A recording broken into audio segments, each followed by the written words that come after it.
Mic घूमो दुनिया। Let's mic घूमो दुनिया में मैं मनोज वासने आज आपको लेकर चल रहा हूँ आदि कैलाश की रोमांचक और आध्यात्मिक दुनिया में। यह दुनिया आपके लिए एक सांस्कृतिक, सामाजिक और विरासती संयोजन लेकर आ रही है। आदि कैलाश की यात्रा 1 मई से आरंभ होगी और इसके इनर लाइन परमिट 28 अप्रैल से आरंभ हो जाएंगे। आदि कैलाश उत्तराखंड का एक ऐसा तीर्थ जहां न सिर्फ मन को असीम शांति मिलती है बल्कि भगवान शिव के साथ माँ पार्वती गौरा के एक साथ दर्शन भी किए जा सकते हैं। आदि कैलाश वह कैलाश खंड है जो कैलाश मानसरोवर जाने वाले रास्ते में पड़ता है तथा यहाँ आकर शिव के साथ पवित्र ओम के दर्शन भी हो जाते हैं। पार्वती सरोवर एक परित सरोवर है।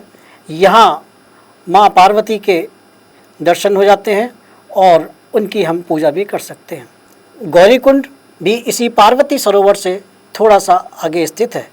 यह भी माँ पार्वती को ही समर्पित है, बस नाम का अंतर है।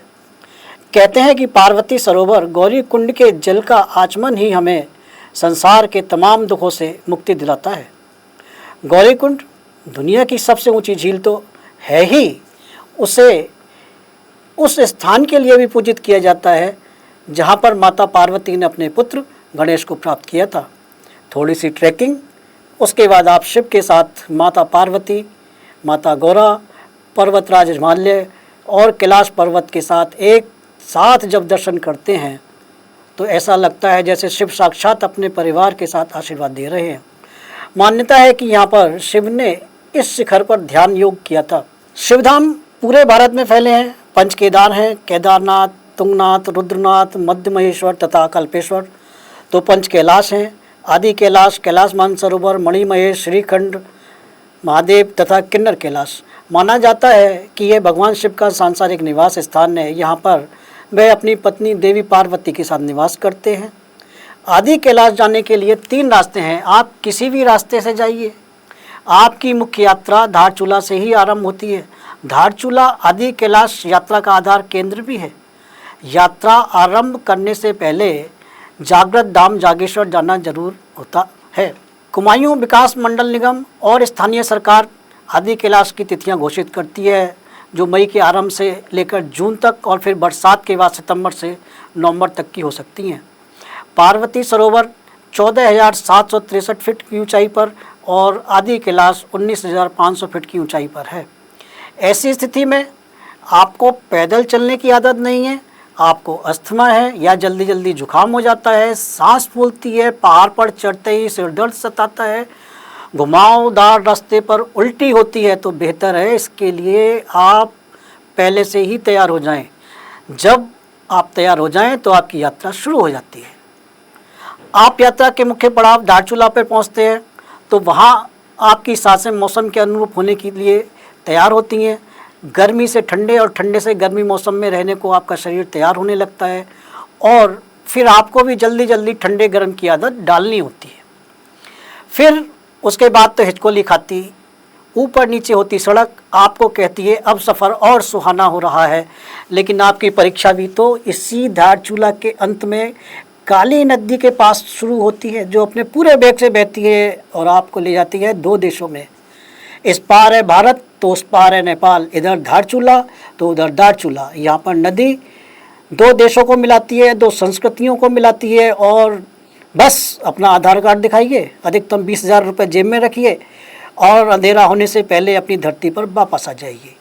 यहाँ की यात्रा यानी आदि कैलाश की यात्रा पर जाने के लिए सबसे पहले आपको चाहिए inner line permit. Inner line permit आपको मिलेगा धारचूला एसडीएम या धारचूला के पिथौरागढ़ जिला कलेक्टर के यहाँ से, जहाँ आप ऑनलाइन भी आवेदन कर सकते हैं और आप डायरेक्ट भी जाकर ले सकते हैं। इसके लिए आपको पुलिस वेरिफिकेशन कराना पड़ेगा, मेडिकल सर्टिफिकेट बनवाना पड़ेगा। और हाँ, एक बात बहुत बढ़िया ये है कि यदि आपके पास पासपोर्ट है तो आपको पुलिस वेरिफिकेशन से मुक्ति मिलती है। तो अब हम पहुंच रहे हैं धीरे धीरे धारचूला से आगे और धारचूला से पथरीले टेढ़े मेढ़े रास्तों से होकर जब हम काला पानी पहुंचते हैं तो यहाँ पर मिलता है हमें काली माता का मंदिर, जहाँ माँ काली माँ का विग्रह है। और यह पिथौरागढ़ ज़िले के अंतर्गत ऐसी घाटी है जहाँ आपको कश्मीर की याद आती है। कल कल बहते झरने बस यही कहते हैं यहीं रुक जाइए। दोस्तों, यह काला पानी इसलिए है कि यह काली नदी का उद्गम स्थल है। यहाँ हमें वो दर्शन होते हैं माँ काली के जो कहीं नहीं होते। यहाँ आकर के आपको जन्म जन्म के झंझटों से मुक्ति मिलती है और यहीं पर आपको ऋषियों के श्राप का फल भी देखने को मिलता है।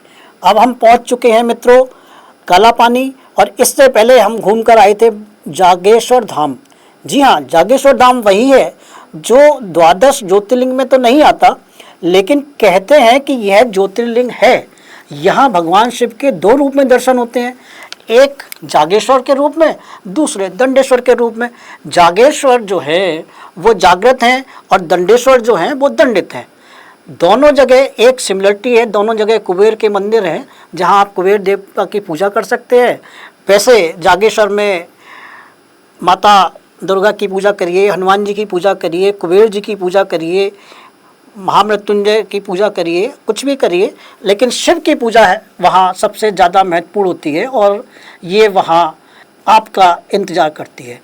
एक किंवदंती भी है कि यदि कोई निसंतान महिला या पुरुष या पति पत्नी पूरी रात जागेश्वर मंदिर में दोनों हाथों में जलता दिया लेकर तपस्या करें एक पैर पर खड़े होकर, तो उनको संतान प्राप्ति भी होती है। मित्रों, अब जब हम आदि कैलाश के लिए चल पड़े हैं और आदि कैलाश के आधे रास्ते में पहुंच गए हैं, कुटी गांव की सीमा को टच कर रही है, ब्यास घाटी के इसी गांव में आपको एक खंडहरनुमा महल दिखाई देगा। उसकी भव्यता बताएगी कि वह अपने समय में कितना बुलंद रहा होगा। एक विशेष बात यह है, इस गांव का नाम कुटी स्वयं कुंती के नाम पर पड़ा, वही कुंती महाभारत वाली, और उन्होंने अज्ञातवास में अपने 5 पुत्रों के साथ यहाँ पर निवास किया था, इसीलिए इस जगह का नाम पांडव किला पड़ा है। यहीं पर आपको पांडवों की कुछ और स्मृतियाँ भी मिल जाती हैं। एक थोड़ा सा पीछे अगर अपन चलें तो एक जगह पड़ती है एवेट माउंट। एवेट माउंट दुनिया के 10 सबसे ज़्यादा खतरनाक डरावने जगहों में शामिल है। रेस में ट्रैकिंग करनी है तो यहाँ आ जाइए, पगडंडियों पर चलना है जहाँ दिन में भी आपको भूत का डर महसूस करना है तो भी यहाँ आइए, देवदार और बांज के वृक्षों के बीच पत्तियों की चढ़ चढ़ की आवाज़ सुननी है तो भी यहाँ आइए। अकेले में किसी डरावनी फिल्म का दृश्य देखना है और लगना चाहिए कि हम कुछ ड्रैकुला टाइप की जगह पे आए हैं तो आपके लिए एवेट माउंट ही है। बताया जाता है कि यहाँ एवेट माउंट अपनी पत्नी के साथ रहते थे और उन्होंने एक गिरजाघर भी बनाया। गिरजाघर में वो उस वक्त उनके क्रिश्चियन धर्म के अनुसार पूजा अर्चना किया करते थे और बाद में उन्होंने उस चर्च के साथ सब कुछ किसी दूसरे को दे दिया और जो डॉक्टर मेरिस जिन्होंने इसको ख़रीदा उन्होंने वहाँ एक हॉस्पिटल बनवाया। हॉस्पिटल में धीरे धीरे मरीजों की संख्या बढ़ने लगी। डॉक्टर मॉरिस ने मरीजों को देखने के लिए उसका विस्तार किया और बंगले खरीदे। असल बात ये थी, डॉक्टर मॉरिस का रिसर्च करने का मन था और वह जानने के लिए उत्सुक थे आखिर इंसान की दिमाग में मौत के समय क्या चल रहा होता है, क्या स्थिति होती है। वे अपने उसी बंगले में उसका उपचार करते और उसी का सब कुछ करते और कहते कि इसकी इस दिन डेथ हो जाएगी। ये आश्चर्य है या कुदरत कि वो जिस दिन उसकी डेथ घोषित करते थे वहीं पर उसी दिन उसकी डेथ होती थी। इससे एक थोड़ा सा अलग हट के आनंद की जगह भी चलना चाहें हम तो बुंगा फरत्याल जगह पड़ती है चंपावत में, जहाँ बाणासुर का किला है। बाणासुर वही जिसने भगवान श्री कृष्ण के पुत्र को अनिरुद्ध को कैद कर लिया था और जब श्री कृष्ण जी को ये बात पता चली तो उन्होंने बाणासुर को पराजित किया, उसका वध कर दिया।